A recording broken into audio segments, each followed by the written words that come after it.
Hi everybody, today we're going to use Desmos to create a dot plot and a histogram. So I'll start with my data set, and you can see I have 12 elements. I'm going to copy them, and then before I paste them into Desmos, I'm first going to name the data set. I'm going to call my data set A, so I'll write capital A equals, and I'll hit Control V to paste my data. You can see my 12 elements came over. A dot plot is going to make us a frequency graph, and there's going to be a dot for every time the number in my data set appears. So we type dot plot and then A, or you can open up the keyboard, go to the functions, and then go down to visualizations and you'll find dot plot there. So you can either type or click to get the dot plot. I can see the dots, but to see them in a better viewing window, I'm going to hit the magnifying glass, which will zoom fit the data. This shows me that I had 1 4, I had 3 6s, I had 2 7s, 3 8s, and 3 9s. So I have a quick representation of the data. Desmos does a good job with dot plots. Excel is not as friendly with dot plots. There's a lot of special steps you have to do. So I would say Desmos is my go-to if I'm trying to do a dot plot. Histograms are another type of chart that we can use to show the frequency of our data. You can also do histograms in Excel, and I'll have a separate video about how to do bar charts and histograms in Excel. But let's take a look at how easily we can do them in Desmos. This time I'm going to click in the next line, click on the functions, go down to visualizations, and click on histogram. I'm going to use my same data of A, and you can see it just drew a box where I had my dots before. You can unclick the dot plot to just look at the histogram, and you can make a few changes. Right now, the boxes are centered. I can make them left justified. I can also change from the count to the relative frequency by clicking on relative. When you do that, you want to hit the magnifying glass to fit the data afterwards.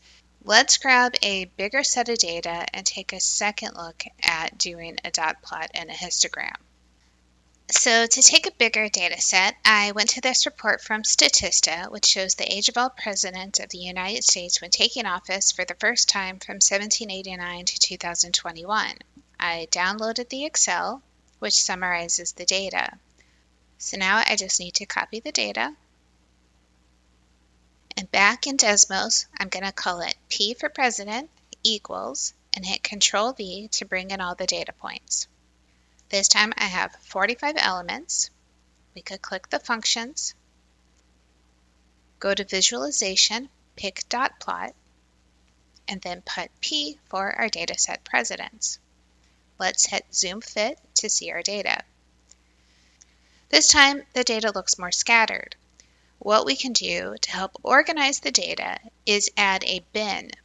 The bin is like our grouped frequency distribution. We can say how big we would like the bin to be. Let's say we group this into 5 years.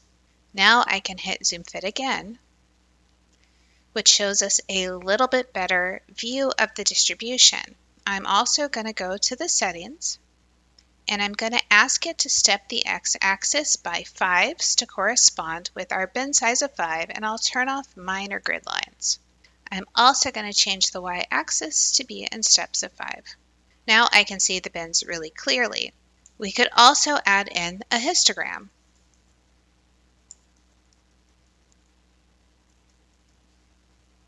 With the histogram, we also want to tell it to have a bin width of 5, so I put a comma and a 5. That way our dot plot and our histogram now match. Like we did before, we can turn off the dot plot to just look at the histogram, and I am once again going to align to the left. This shows me how many presidents were between 40 and 45, 45 to 50, 50 to 55, etc. It's important to note that dot plots work well for a small number of data points. Once we get a larger number of data points, we'll need to use bins to organize the data. The same thing is true for histograms. If I went back and removed our bin of 5, and hit the magnifying glass, we would see that it looks a little more disorganized, but adding the bin width to group it gives us a nice summary of the data. Once again, if you wanted to see the relative frequency, you would just click on relative, then hit zoom fit to readjust the scale on the vertical axis.